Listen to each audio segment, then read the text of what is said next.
और नीतीश कुमार की ऐसी सरकार है, हमें लगता है कि उनकी मानवता खत्म हो चुकी है।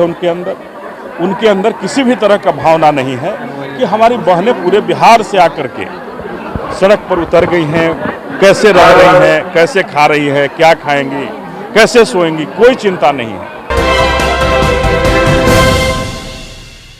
नमस्कार, आप सिटी पोस्ट लाइव देख रहे हैं और मैं हूं आपके साथ सचिन तिवारी। अभी हम मौजूद हैं पटना के गर्दनी बाग धरना स्थल पे। आप हमारे पीछे जो भीड़ देख रहे हैं, जो महिलाओं की भारी संख्या में जो भीड़ देख रहे हैं, ये मध्याह्न भोजन रसोईया है। ये लोग अपनी मांग को लेकर पटना के गर्दनी बाग धरना स्थल पे पहुंची हुई है, धरना दे रही है। आपको बता दें कि एक तरफ बिहार विधानसभा का शीतकालीन सत्र चल रहा है, शीतकालीन सत्र का आज तीसरा दिन है। वहीं दूसरी तरफ भारी संख्या में मध्याह्न भोजन रसोईया संघ के लोग यहाँ पहुंच गई है, जो महिलाएं हैं वो पहुंच गई हैं, धरना दे रही हैं। और यहाँ पे जो रसोईया संघ के राष्ट्रीय संरक्षण है राज सिंह राठौर जी, वो भी पहुंचे हुए हैं। हम इनसे बात करते हैं और जानने की कोशिश कर रहे हैं कि आखिरकार इन लोग की क्या मांगे हैं। पहुंचे हुए हैं, रसोईया संघ धरना दे रही है, क्या कुछ मांगे हैं?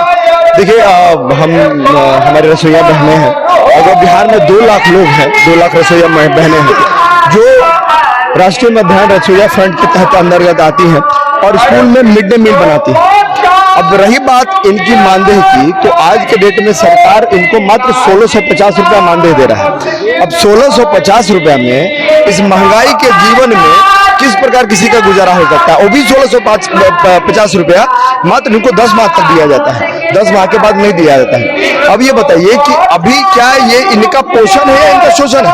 1650 रुपया में इन लोगों को 500 लोगों का खाना बनाना पड़ता है, 500 बच्चों का खाना बनाना पड़ता है। जिस प्रकार क्या हो रहा है कि इनका या तो ये शारीरिक रूप से बेस्वस्थ रह रही है और अच्छे से काम नहीं कर पा रही है, अपने परिवार में टाइम नहीं दे पा रही है। मेरी सरकार से मांग है कि कम से कम इनको जो सरकार ने मिनिमम वेजेस अपने हिसाब से जो तय किया है 10,000 रुपया, 10,000 रुपया दे, इनको बीमा दे, इनको मैटरनिटी लीव दे, इनको कपड़ा दे और इनको एक सम्मानजनक जिंदगी जीने का अधिकार दे।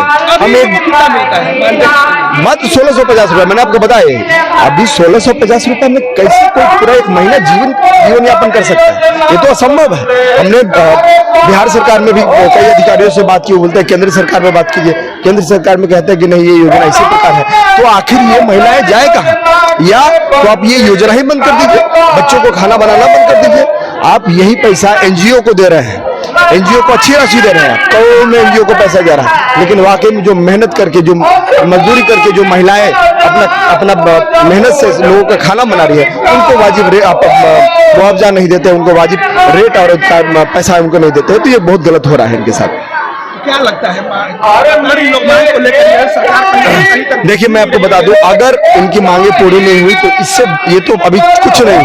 यहाँ पे मात्र अभी 20 से 25 हजार महिला है, लेकिन आने वाले समय में हम लोग गांधी मैदान को भर देंगे और गांधी मैदान से हटेंगे नहीं, गांधी मैदान में बढ़ेंगे और भर के कहेंगे कि आप अब हमको खाना खिलाइए। अगर ये विश्व का सबसे बड़ा आंदोलन होगा जब हम लोग आमरण अनशन में बैठ जाएंगे, आमरण अनशन में बैठ जाएंगे और लगभग 2 लाख लोग से ज्यादा होंगे जो इस तरह का आमरण अनशन में बैठेंगी और मजबूरन सरकार को और घुटने न टेकने पड़े तो फिर आप कहिएगा। अरे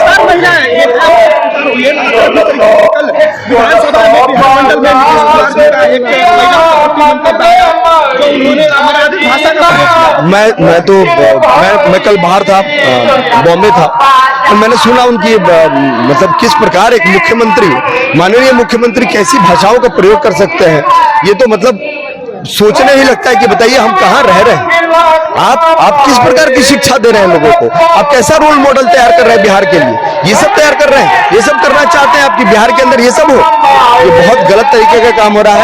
ये सिर्फ महिलाओं का शोषण करने वाली सरकार है, ये महिलाओं का पोषण करने वाली सरकार नहीं है। और ऐसे सरकार को हम लोग जमीन पर उतार फेंकने का काम आने वाले विधानसभा और लोकसभा चुनाव में करेंगे। तो ये है रसोईया संघ के राष्ट्रीय संरक्षक जय सिंह राठौर जी, इनका साफ तौर पे कहना है कि इन लोग महिलाओं को मिड डे मील के द्वारा 1650 रुपए मिलता है। इन लोग का मानदेय कम से कम 10,000 रुपया किया जाए। अगर सरकार हमारी बातों को नहीं मानती है, इन लोग की मांगों को पूरा नहीं करती है, तो आने वाले समय में हम लोग इससे भी बड़ा आंदोलन करेंगे। अभी तो 25,000 की संख्या में है, आगे हम लोग बड़ा आंदोलन पटना के गांधी मैदान में करेंगे। अगर सरकार हमारी बातें नहीं मानती है तो हम लोग आमरण अनशन करेंगे। और भी उन्होंने क्या कुछ कहा जय सिंह राठौर ने, आपने सुना। देखिए, ये रसोईया फ्रंट के जो धरना रसोईया बहनें हैं, भाई हैं, मेरी माताएं हैं, यहाँ जो धरना पर आ गई हैं और बिहार के कोने कोने से आ गई हैं और कल से ये धरना पर यहाँ बैठी हुई हैं। और नीतीश कुमार की ऐसी सरकार है,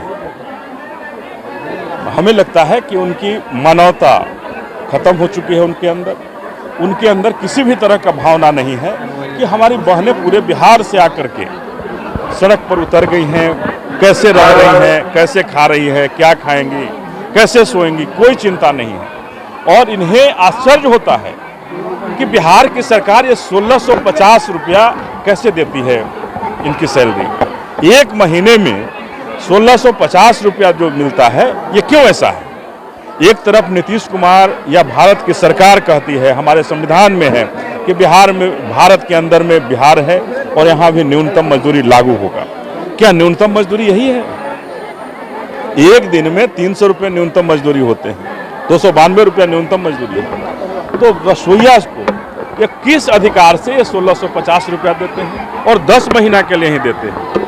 तो ये इन्हें किसी भी तरह की कोई सुविधा नहीं मिलती है, कहीं भी कुछ भी इनके लिए नहीं है। तो हम बहुजन समाज पार्टी की तरफ से इनके मांग के साथ खड़ी है। बहन जी ने भी कहा है कि इस आंदोलन में जाओ और लोगों के साथ खड़े होकर के, और जब तक न्याय नहीं मिलता है, जब तक इन्हें 10,000 रुपये जो इनका न्यूनतम मजदूरी है नहीं मिलता है, इनको न्याय दिलाने के लिए अंतिम लड़ाई लड़ने तक आप इनके साथ खड़े होकर के। और क्यों इन्हें और इसके अलावा कोई भी बेनिफिट नहीं मिलते हैं? तो पूरे बिहार में हमारे बच्चों को खाना खिला रही हैं स्कूल के अंदर में, और इस तरह की अव्यवस्था क्यों फैला रहे हैं? इसलिए सरकार को निश्चित रूप से तुरंत इनकी न्यूनतम मजदूरी तय करके इन्हें न्यूनतम मजदूरी देने का काम करना होगा, और नहीं तो हम लोग आंदोलन में इसके साथ होंगे और निश्चित रूप से दिलाने का काम करेंगे। बस इसी तरह के तमाम खबरों से जुड़े रहना हमारे चैनल को सब्सक्राइब जरूर।